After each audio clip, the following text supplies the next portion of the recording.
Vodka is the #1 spirit in the world today, with thousands of international brands on the market.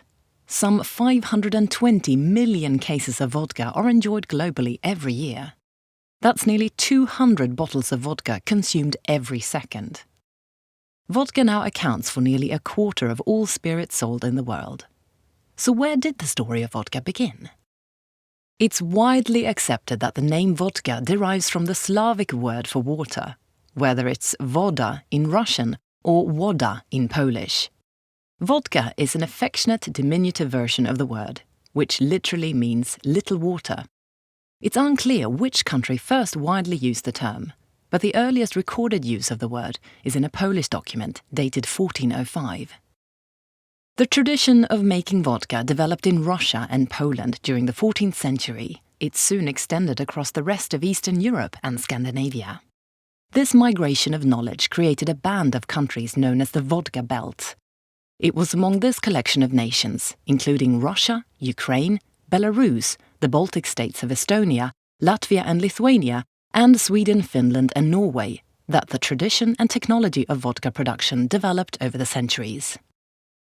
Vodka was traditionally produced from indigenous ingredients, typically rye or wheat, and later potatoes.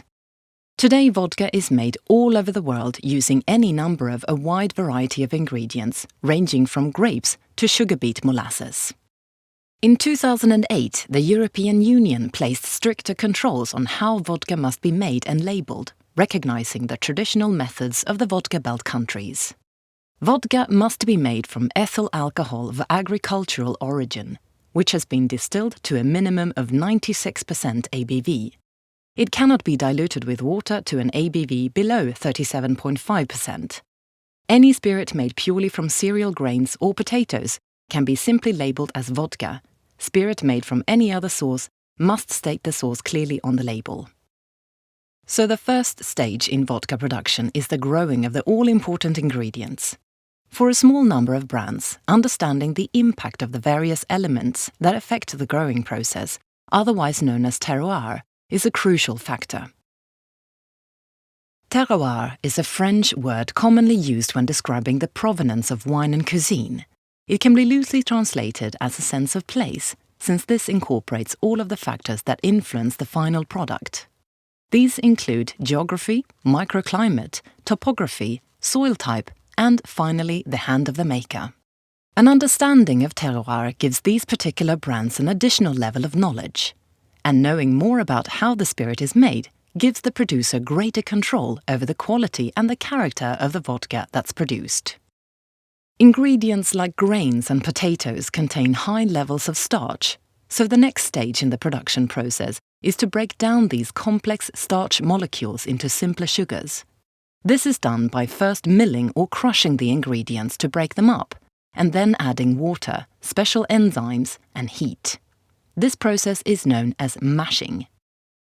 The next stage is to convert the simple sugars into alcohol by adding a yeast culture to the mash. The yeast feeds on the sugars, converting them into alcohol. Heat and carbon dioxide are also produced at the same time.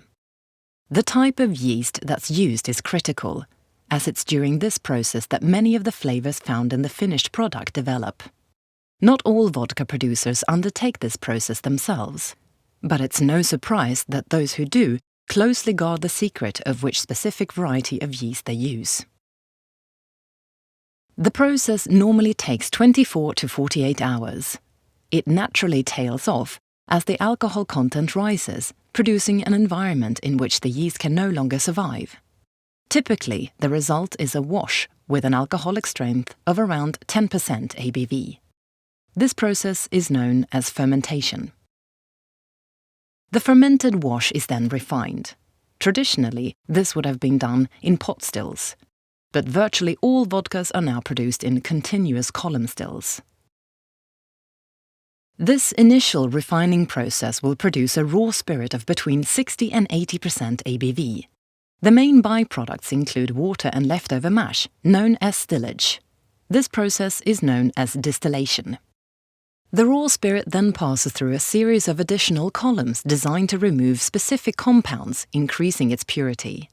Different distilleries use a varying number of columns to produce a spirit in excess of 96% ABV. A very small number of brands will also include an additional pot still stage. This process is known as rectification. A significant number of brands don't control these crucial elements of the production process themselves. Instead, some purchase bulk raw spirit to rectify themselves, while others buy already rectified spirit on the open market. Water is added after rectification to reduce the alcoholic strength to bottling strength.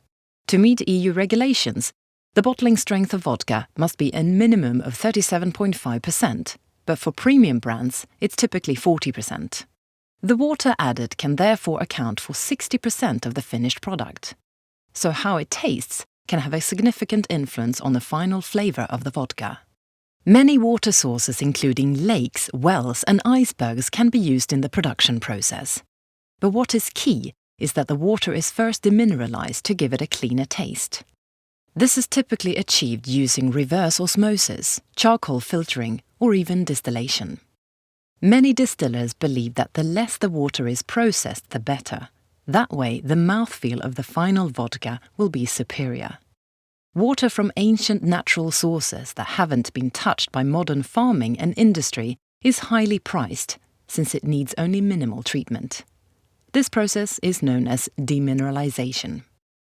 Before the vodka can be bottled, it must be filtered to remove any remaining sediment or particles. But filtration can mean different things to different brands. Some vodka brands opt for charcoal filtration, a process that uses activated charcoal to further purify the spirit after distillation.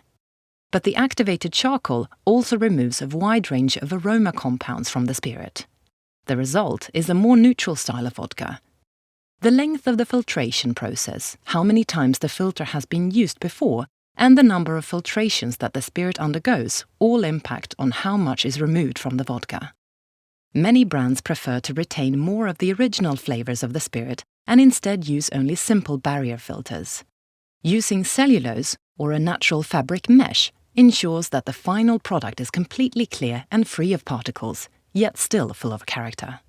This process is known as filtration. A process called rounding is adopted by some, but not all vodka brands. Here, certain additives, such as sugar, glycerin or citric acid, are introduced with the intention of altering the mouthfeel and character of the vodka. There are many ways to make vodka, and each produces a different range of characteristics. It's all part of the beauty of this little water. Enthusiasts can select from a wonderful range of styles to enjoy responsibly. Vodkas may vary widely in taste, but all share a history of purity and universal enjoyment.